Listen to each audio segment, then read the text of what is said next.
ভারত হয়ে বাংলাদেশে ঢুকছে কৃত্রিম ডিম। অবিকল ডিমের মতো দেখতে জিনিসটি তৈরি হয় বিভিন্ন রাসায়নিকের মিশ্রণে। খাওয়ার সময় নাকি বোঝার উপায় থাকে না এটা আসল নাকি নকল। যমুনা নিউজের অনুসন্ধানে পাওয়া গেছে এমন ডিমের খোঁজ।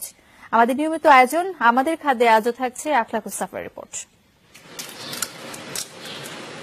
খনিজ, ক্যালসিয়াম, ভিটামিন ও স্নেহজাতীয় উপাদান সব মিলিয়ে সুষম খাবার এই ডিম।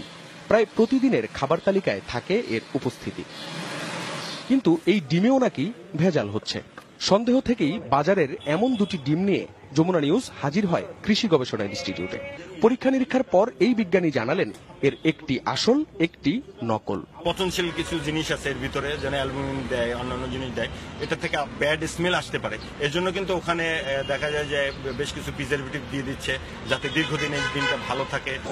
ইন্টারনেট খোঁজে এর সত্যতাও পাওয়া গেল। সরাসরি ক্যালসিয়াম ক্লোরাইড ও কালারিং ডাই দিয়ে তৈরি হয় গাঢ় হলুদ রঙের কুসুম। তার উপর পাতলা স্বচ্ছ রাসায়নিকের আবরণ। এরপর আরো কিছু রাসায়নিকের মিশ্রণে তৈরি হচ্ছে ডিমের সাদা অংশটি।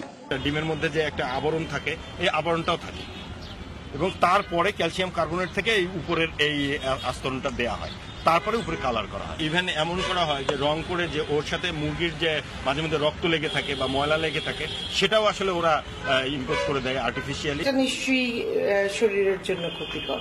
এটা হয়তো আরো 10 বছর 20 বছর পরে যে এই ক্ষতিটা আমি বুঝতে পারবো। খালি চোখে পার্থক্য বোঝা না গেলেও বাল্বের আলোয় সেই পার্থক্যটি পরিষ্কার। ভেতরটা ঘন কালো আর খোলসটা তুলনামূলক নাজুক।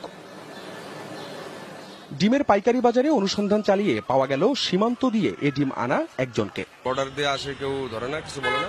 আমাদের ওই জায়গায় লোকজন আছে, তো ওস্তাদ আছে, তারপর আরো অনেক লোকজন আছে, তারা পাঠায় দেয়, তারাই সবকিছু মিল করে। 2004 সালে চীনে বিভিন্ন রাসায়নিক দিয়ে প্রথম কৃত্রিম ডিম তৈরি হয়। পরে অবশ্য বিভিন্ন চাপের মুখে তা বন্ধ ছিল। এখন আবার ভারত হয়ে তা প্রবেশ করছে বাংলাদেশে। তবে আশার কথা হলো এর ব্যাপকতা এখনো এতটা বেশি নয়। তাই পরামর্শ হচ্ছে শুরুতেই যাতে এর আগমনটা বন্ধ করে দেয়া যায়, এজন্য সচেষ্ট হতে হবে কর্তৃপক্ষকে। অন্যদিকে স্বাভাবিক ডিমও কি নিরাপদ?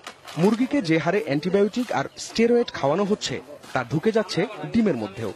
হালকা ডিম বড় হওয়ার জন্য হালকা মিথুরিন দিলাম, এই মিক্স করলাম, এখন এই খাবারটা খাবার। মন্ত্রণালয়ের যারা আছে এগুলোকে মনিটরিং করার জন্য তাদের দেখা, এবং এই ধরনের অ্যান্টিবায়োটিক যারা বিক্রি করছে তাদের সেখানেও একটা নিয়ন্ত্রণ রাখা। আখলাকুস সাফা, যমুনা নিউজ, ঢাকা।